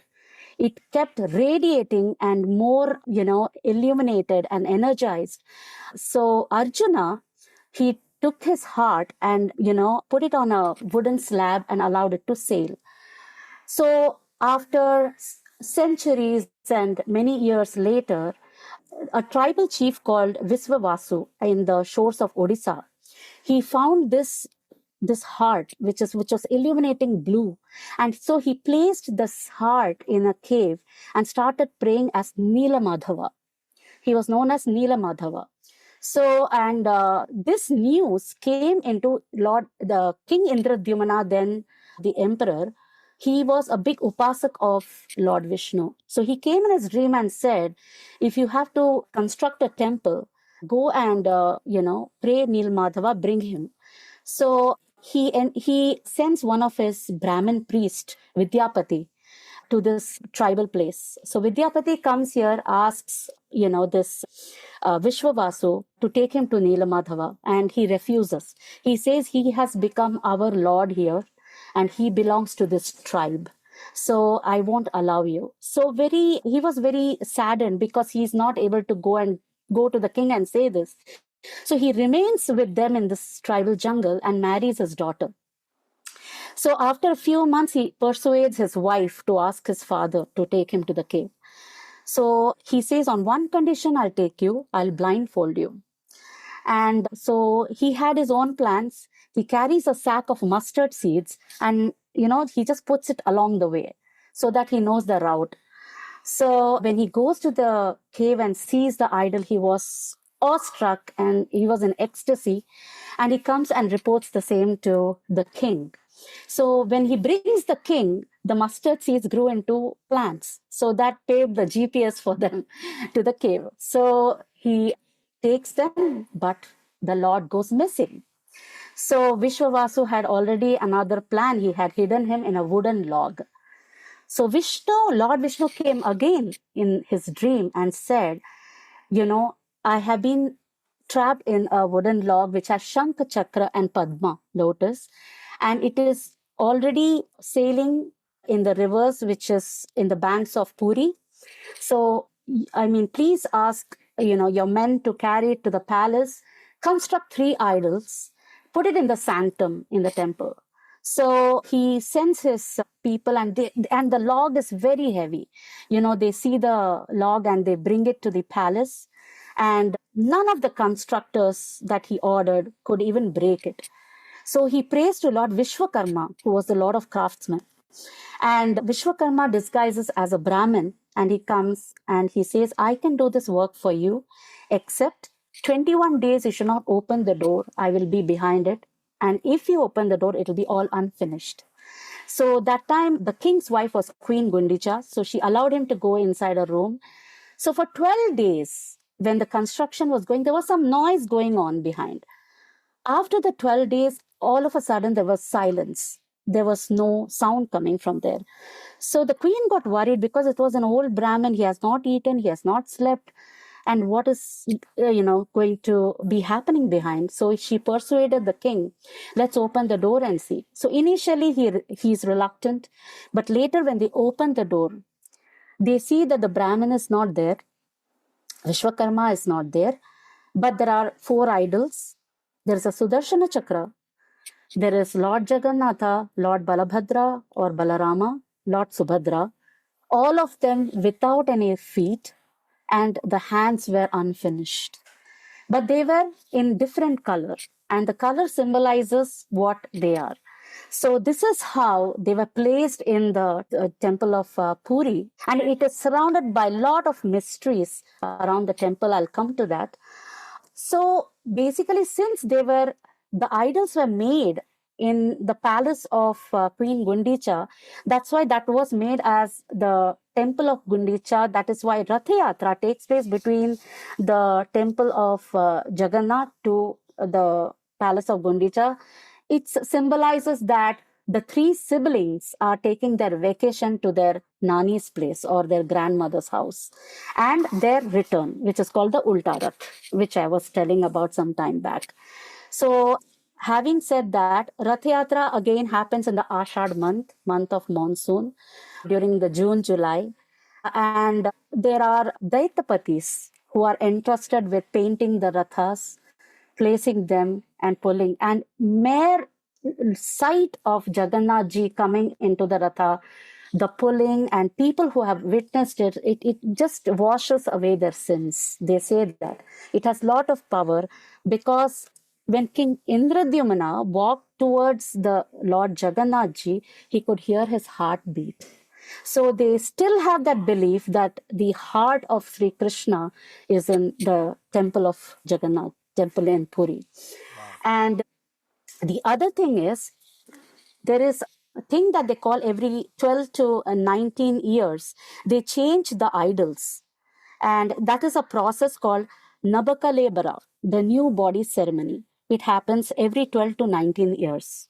And it happens with a process, because only some of the Brahmin priests who come from the parampara, from that descendants, they only can do this process with blindfolded. They just, into the new murti, they place the heart. They are not supposed to see, because it has, I think, some kind of a power, and some mishaps have happened, which has come in the news lately. Ki some Brahmin pujari, he just unfolded and he saw it and he collapsed. So, and in that particular time, the whole of Puri goes without electricity. They don't want any kind of artificial electricity when this ceremony is done. So that is one of the beautiful thing. And the other thing is, again, the main idea of Rath Yatra is most of the Lord remain in the sanctum, but Krishna, who is in the form of Lord Jagannath ji and all, he wants to be one with the public people, with his devotees, and the equality that he shares with everyone. No rich, no poor, everyone is equal to him, and he wants to be one with them. So that is his main thing, is where he takes a vacation from his temple to his grandmother's house and the return. So in this, it is a joyous moment where people dance in ecstasy, and this dance concept came from Chaitanya Mahaprabhu. So Chaitanya Mahaprabhu lived at a period towards the end of his life, fully in Puri, Orissa. And he considered himself as how Radha was devoted to Krishna. So he would dance in ecstasy and think this is how Radha would dance when she sees her beloved. So that concept of a nritya and sangeet came from that. And just last but not the least, there are some of the mysterious thing that happens around the mandir is the stairs that people take to the temple. The third stair is prohibited. It is called Yamshila, because it is known as the stair is linked to Yama, the god of death. So whoever by mistake, have their foot on it, so their lifetime gets shorter. The flag on top of the temple, it flutters on the opposite side of the wind. And daily there is a visit of an eagle, which they believe to be Garuda. But there is no plane or flights or any other birds that flies over the temple. And the sea breeze also blows reverse side. The best part is the sacred food or the Mahaprasad doesn't spoil easily. And the way it is cooked inside the temple also, it is very, very, very, it is magical. There are stacks of pots that are cooked for Mahaprasad. And usually we say the bottommost one will be heated first, but the top one gets heated first. So there's all the rivers of science takes place around there. And there is silent ocean waves near the entrance. Even if it is inside the temple or nearby, you can't hear any ocean sounds. And there has been some restricted entry to the sanctum by Indira Gandhi, Mahatma Gandhi, Rabindranath Tagore, not for any personal issue, but the temple still carries some process of wears and how how you have to wear the attire and go. And there are some process by which some people were not allowed to go inside the temple. And the main significance is the prophecies of Kali Yuga. Temple lore says Lord Jagannath will one day leave the sanctum and disappear into the sea, marking the end of Kali Yuga. So this is all the research, and they are not mere researchers from the internet. I have had association with some of my very close friends who live and reside in Puri, and they have given me some of theirs and some for families and friends who have had this experience of this mysteries from this Puri Jagannath. So Wow. Jai Jagannath. Wow, Jai Jagannath. Jai Smith, Jagannath. Smith, Ben.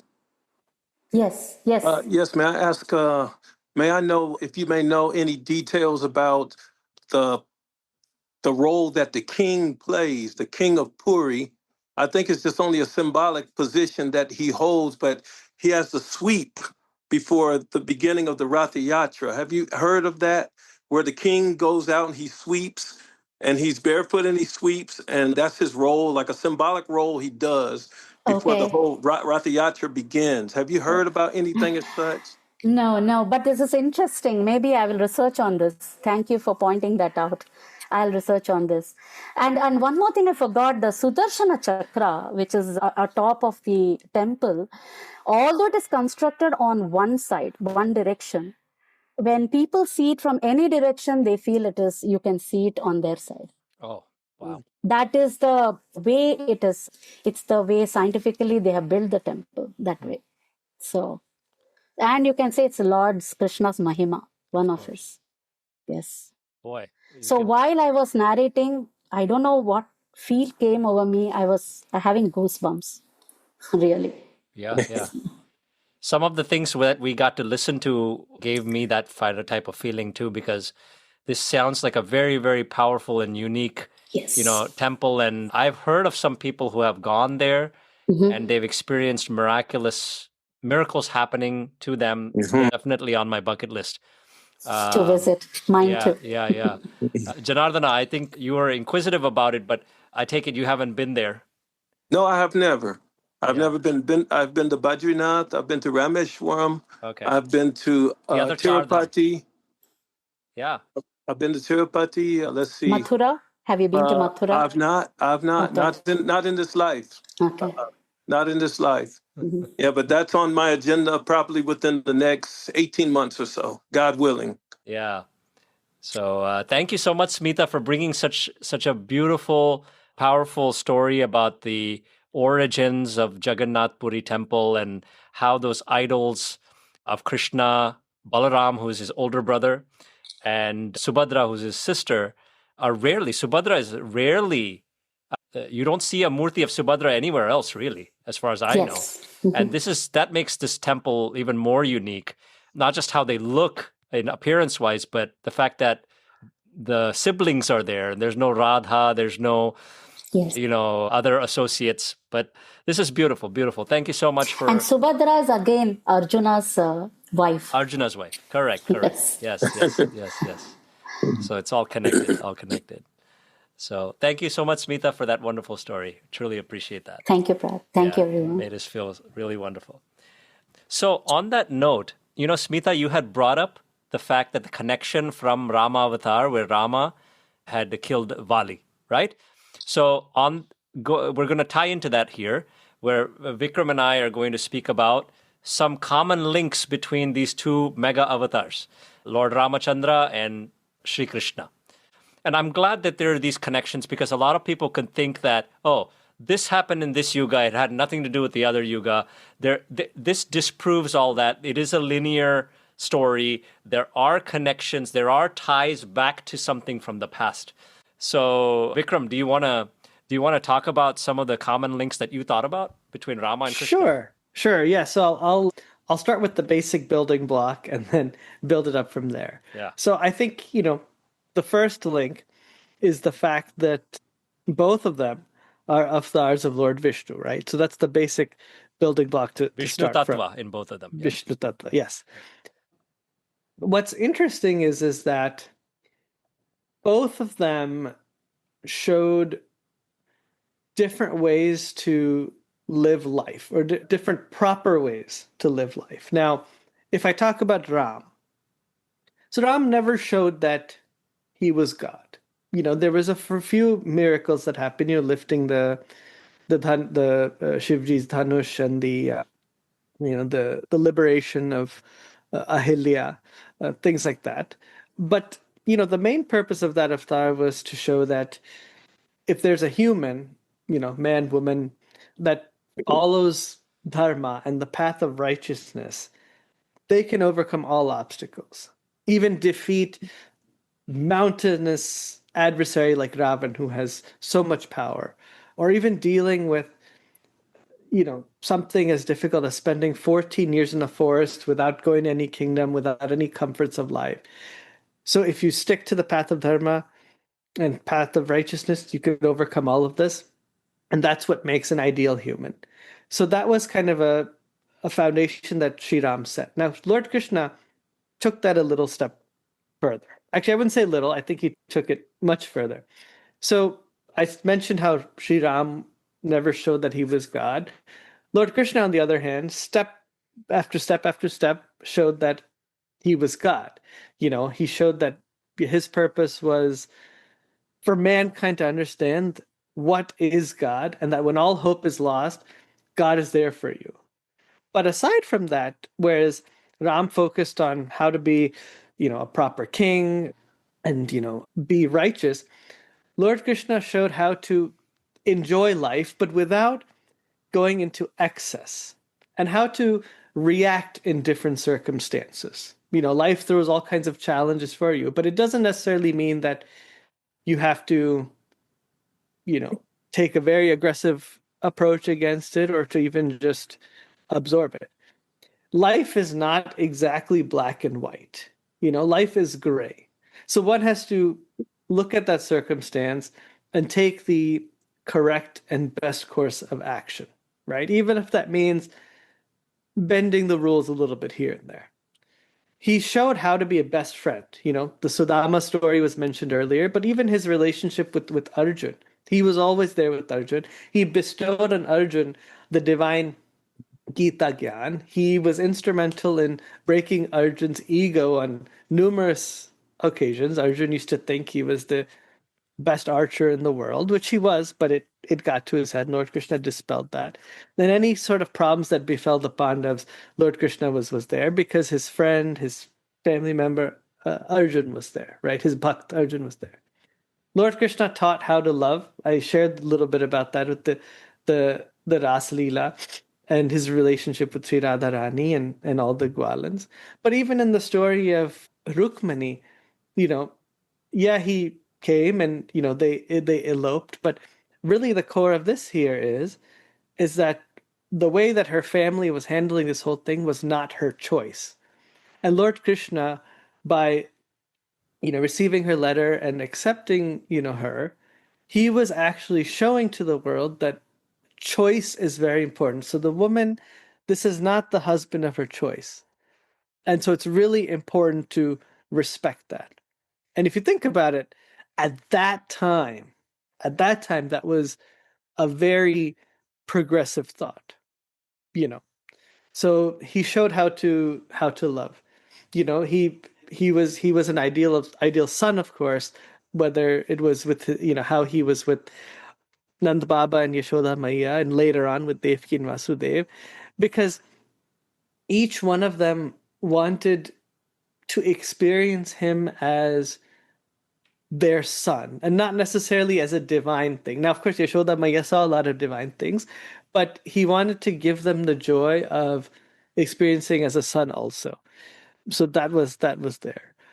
He showed he was an ideal politician and an ideal warrior. He navigated so many politically, all the stuff that happened in the Mahabharata, and even during the war, he navigated that, right? And then a warrior, of course, he got rid of so many demons. Kans, Jarasan, Shishupal, Dantpakra, Pondrak. I mean, the list is Banasur. All the list is endless, right? So he did that. So he took Sri Ram's concept of being an ideal human a step further by breaking down the various facets that humans deal with and how one should be, but at the same time, never take anything beyond the limit. So that's what I would say is the connection here. Very nice. Very nice. So I had listed a few things. So the common links where I found like commonality between both the beautiful incarnations of Sri Rama and Sri Krishna is how Mahalakshmi comes incarnated as Sita Mata in Treta Yuga to accompany Lord Rama, and then she comes as Rukmini, as you mentioned her, in the Krishna avatar. And similarly, Guruji touched a little bit on how Lord Vishnu had requested the snake that he sleeps on, Ananta Shesha, if he could accompany him once again in the Krishna avatar, because he was the younger brother, Lakshman.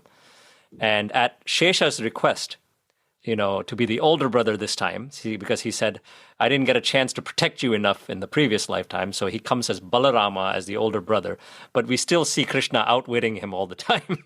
So it doesn't matter if you're the younger or the older brother of God, God is still going to be the ultimate boss. And then there's a interesting connection with the peacock feather. I don't know if you guys know this one.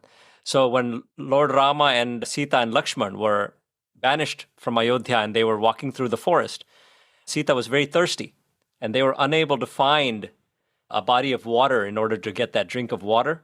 And a peacock had so kindly led them to the nearest lake where they could get that water. And Rama was so indebted to that peacock, and he said, I will make sure that I honor you, your beautiful service that you did to us, thirsty people. So he says, I will adorn my crown with your peacock feather when I come as in my next incarnation. And that's why we see the peacock feather worn by Lord Krishna on his head.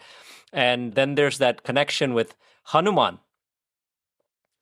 Hanuman, of course, is a Chiranjeevi. He was asked to stay longer than anybody else till the end of the Kali Yuga. And Hanuman was called upon by Lord Krishna. Of course, we know how he served Lord Rama. But when he came back as Lord Krishna, Hanuman was called upon for multiple services, usually to break the ego of somebody, including Balaram. So we know the story. And if you don't know the story, I would suggest you to research it. But ultimately, Hanuman was called upon for the Mahabharata war also to sit in the flag that was above the chariot. And it's interesting that when the Mahabharata war ended and Krishna took Arjuna aside, and Arjun said, amazing, we won this war, it's all finally over, and we reigned victorious, all thanks to your blessings. So he was attributing everything to Lord Krishna. But Krishna, God always likes to recognize his devotees' contribution. So he said, do you know why our chariot was unfazed when everybody else's chariot broke multiple times and they had to replace those chariots, get onto new chariots? How come our chariot was intact the whole time? That's because Lord Hanuman was there absorbing the blows of all these astras, all these weapons that were hurled towards Arjuna. The ones that missed him were absorbed by Hanuman to protect the chariot. So there's that connection. And Hanuman then got the darshan. He said, I see you as Lord Rama. I know you are the same benevolent Lord, but if you can please show me, because my eyes are thirsting to get the darshan of Ramachandra again. So can you three, he said to Balaram, Krishna, and Rukmini, he said, can you please align yourself and show me the darshan of Ram, Lakshman, and Sita? And they did show him that divine darshan. Another one is Jambavan, who was among the Vanar Sena, who was the bear, the wise bear, Jambavan. He had a jewel called the Shamantaka Mani.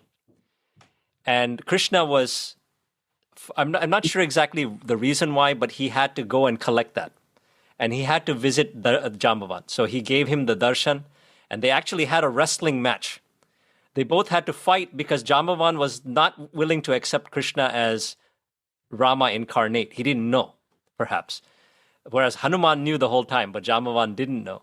So out of ignorance, he challenged Krishna, and Krishna said, well, I'm Vasudeva Krishna. But he's like, I only bow to Lord Rama. So they had their tiff there, and they had a fight. And of course, Krishna was victorious. And when Krishna put his foot on the chest of Jambavan, Jambavan was pretty much defeated, spent after that fight. He said, who are you? Nobody else could have put me in this position. And that's when Krishna says, I'm none other than your beloved Lord. And that's when he realizes that he's none other than Rama, who's now reincarnated as Krishna. And he asks for the same thing as Hanuman did. Can you please give me that darshan, Lord Ramachandra? And Krishna once again was so kind and bestowed that grace upon him. There was a childhood story where Krishna was being put to sleep, and Yashoda Mata was telling him the story of Ramayana and how Sita was getting abducted by Ravana and all the miseries and the challenges that had befallen Rama and Sita in that yuga. And Krishna started to feel that as if he went back to that time. And he got up and said, Lakshman, go and get my bow and arrow, because these fierce demons are coming and taking away my dear Sita, or something along those lines. So he reconnected with himself at that point. And everybody around him, including Yashoda Mata, was completely, baffled by what was happening. She was like, why? How come my son is so enraged? I thought he would calmly fall asleep. But, of course, there was that connection. So, and then as you mentioned, Vikram, you said about the Shiv Dhanush. So apparently there were two such Shiv Dhanushes that were on the earth. And one Shiv Dhanush was broken during the Sita Swayamvar by Lord Ramachandra. And then the following time, when Krishna had gone to Mathura to vanquish his evil uncle Kans, he had similarly strung and broken the Shiv Dhanush, the second Shiv Dhanush in that avatar as Lord Krishna. So these were the common links that I found was amazing. I have some common links Please. to add. Yeah. This is not just the Mahavatars getting rebirth. They also carried their mothers with them. So the interesting thing is all the three queens of Dasharatha were also seen in the Dwapara Yuga. Again, there has been reasons for that. So Queen Kaushalya always grieved that she didn't spend a lot with her son, Lord Rama. She missed most of his childhood days and many of the things. So she always prayed that let me be close to him again in the next birth, so I can rejoice his mischievousness, naughtiness, and, caring mom and stuff like that. So she was reborn as Yashodama. So to Lord Krishna. Now, coming to Kaikeyi, although, we see her as antagonist sort of a thing, that because she was the one behind sending Rama to the exile, but actually she was one of his favorite aunt of Lord Rama. So when all this happened, she finally felt that a deep sense of, thing that she really feels hurt, and she says that I've done a great sin, and I just, don't want to repeat this, but I still want to be with my son Rama and, make all these things equal. So in the next yuga, she is Devaki. She comes as Devaki. Now coming to Sumitra, who was the mother of Lakshmana, so she was always in joy and happiness. But she knows that how Lakshmana was always by the side of Rama. This is what she prayed. So she is ultimately the mother of Balarama. as Rohini. Rohini. That's why Balarama had always been with Krishna. So it's everybody has again come from there to Yes. here. So Yes. along with the mother. So this is one of the really good stuff Absolutely. to share. Thank you. Thanks. Thank you. Janardana, did you have anything? I think you all stole my thunder. No, everything that you said, I can't think of anything more.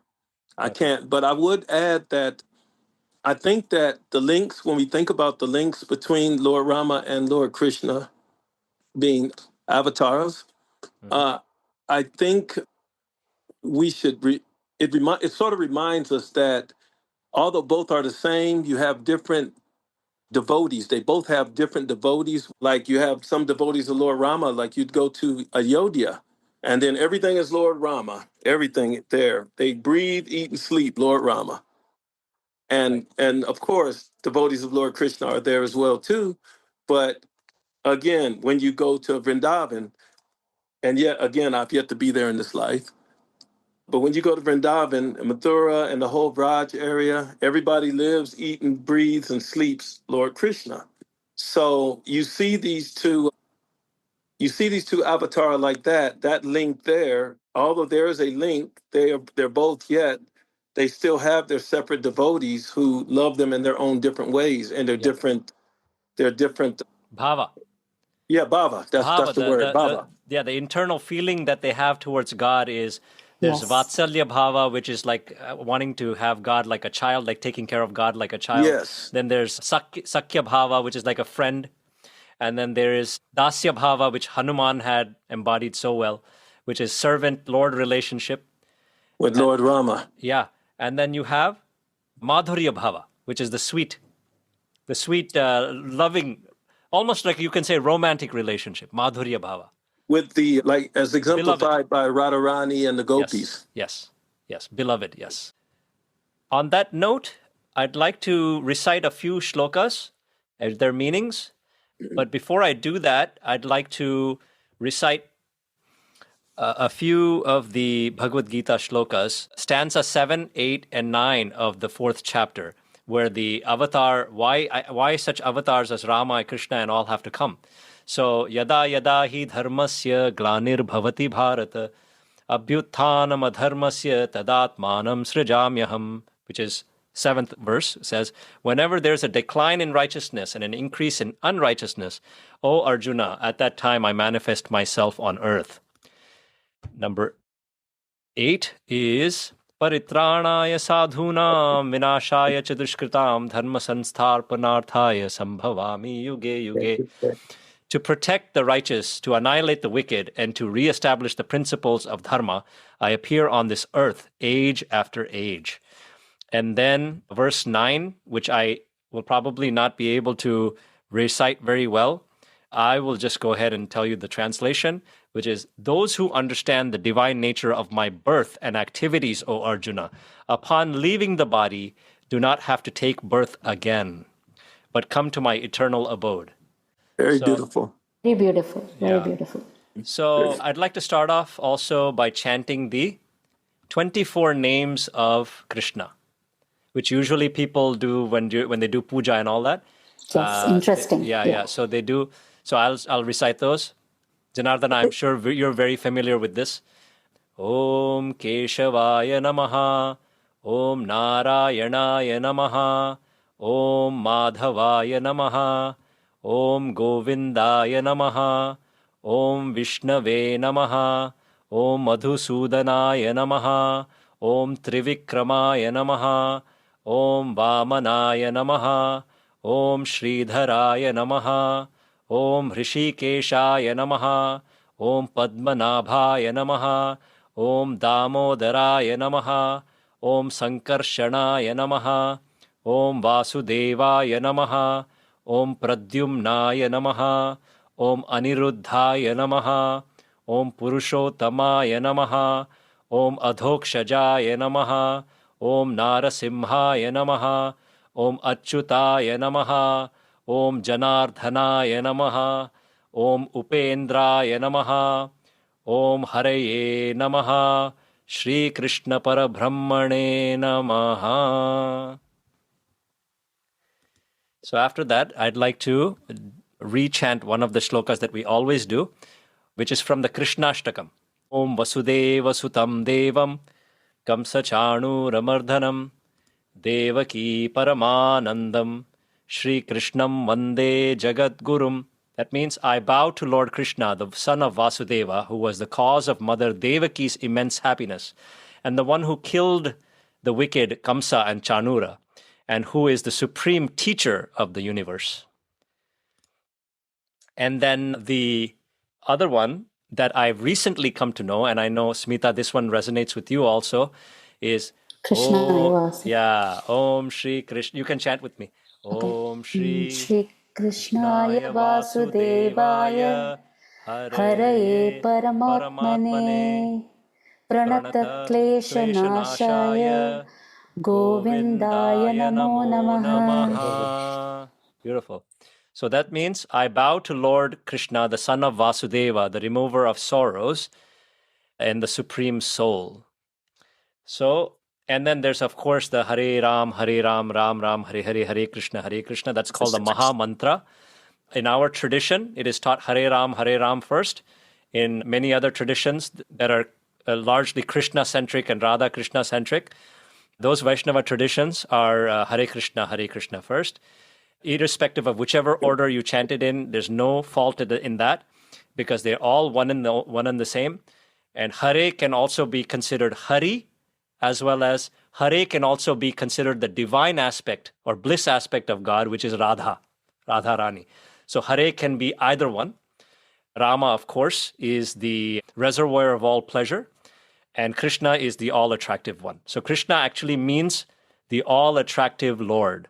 He pulls you like that magnetic attraction is there.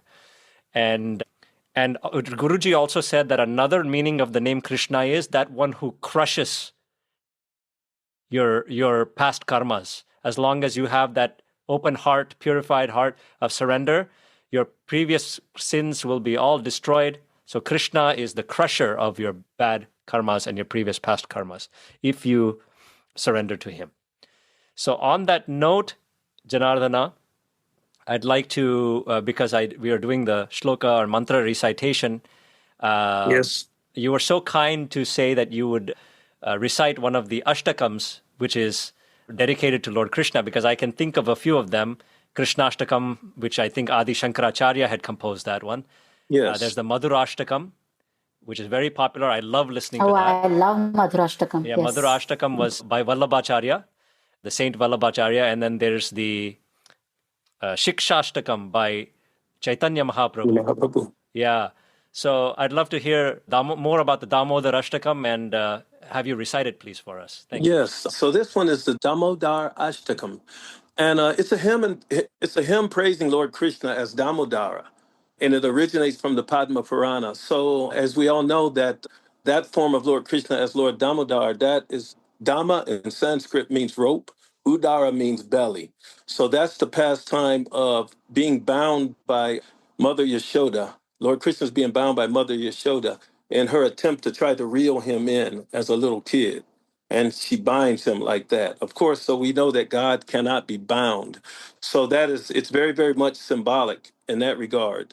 So this hymn is attributed to Satyavrata Muni.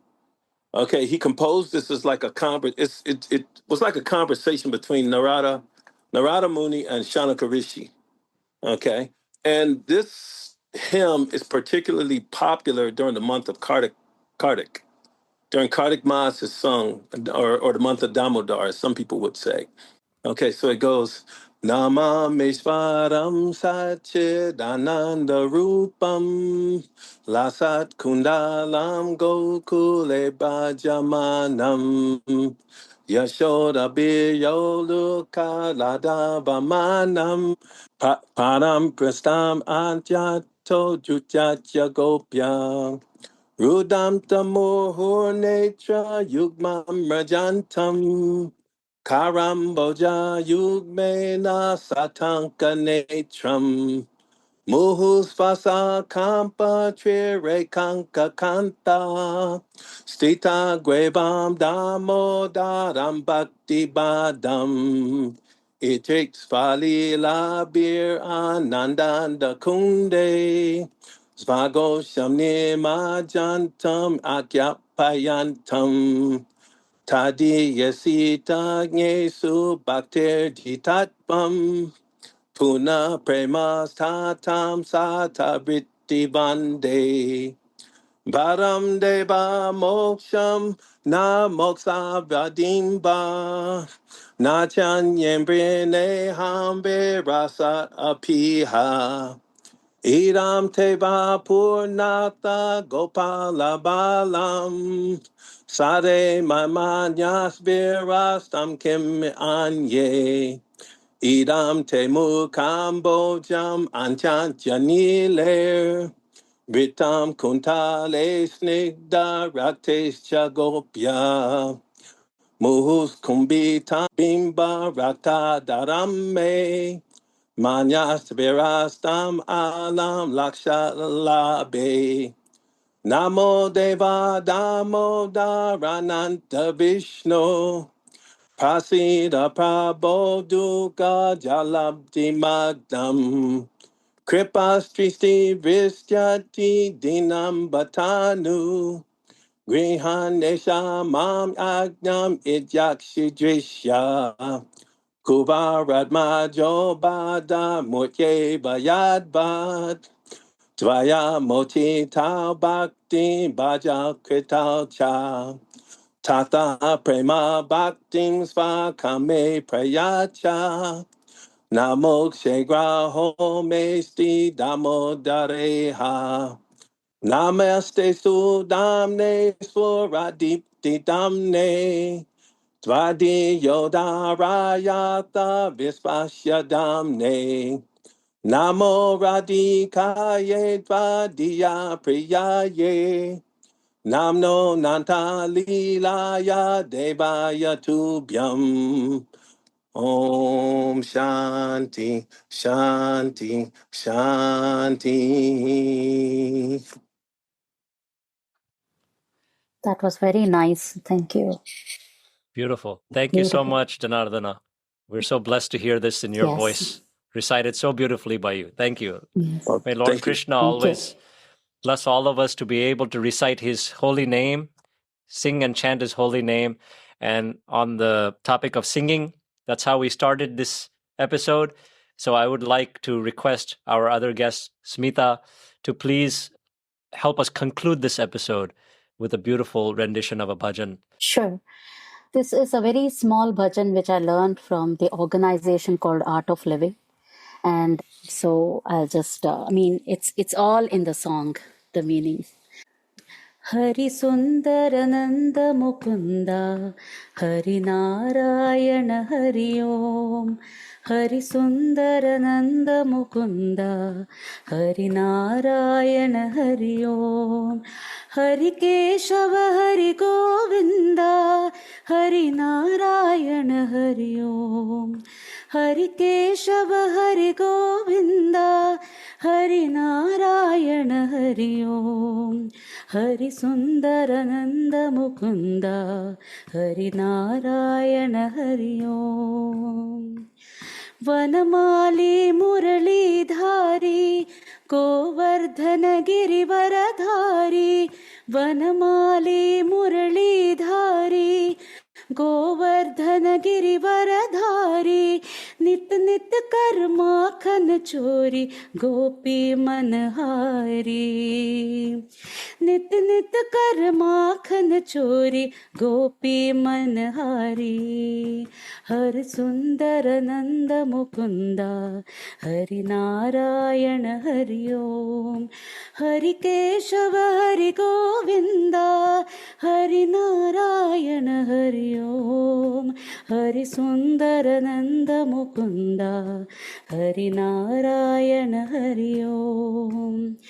आओ रे कान्हा रे गोकुल के प्यारे. आओ रे कान्हा रे गोकुल के प्यारे. आओ रे नाचो रे रास रचाओ रे. गाओ रे नाचो रे रास रचाओ रे हरि सुंदर नंद मुकुंदा हरि नारायण हरि ओम हरि केशव हरि गोविंदा हरि नारायण हरि ओम हरि सुंदर नंद मुकुंदा हरि नारायण हरि ओम हरि नारायण हरि ओम हरि नारायण हरि ओम. Thank you. Beautiful, Very beautiful. beautiful. Thank you. Thank you, Janardana, for holding a steady beat for her. I was hearing the little tick, tick, tick. Was that you or Oh, was that that was Smita? me. That Huh? was me. That was That was you. me.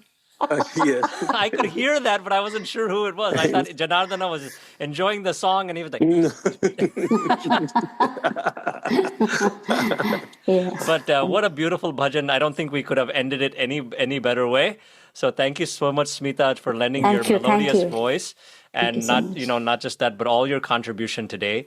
And of course, Janardana, one of your name was in one of the 24 of Krishna. Yes. Yes. Yes. So Yes. I especially opened my eyes to look at you at that time. Yes. Yes. But once again, it's a wonderful blessing to be in association with both of you. And thank you very much for your contribution and being part of this show today. And we hope our audience will enjoy this episode. Hopefully, they'll learn something, or if not, they'll have a refresher of memory on a lot of these amazing leelas that Lord Krishna has displayed to all of us. And may His grace and benevolence and blessings always be upon all of us and the entire world. And may we all find a way to find inner peace. May peace be with all our listeners. Thank you so much for joining us. Om Shanti. Om Shanti. Thank you. Thank you so much.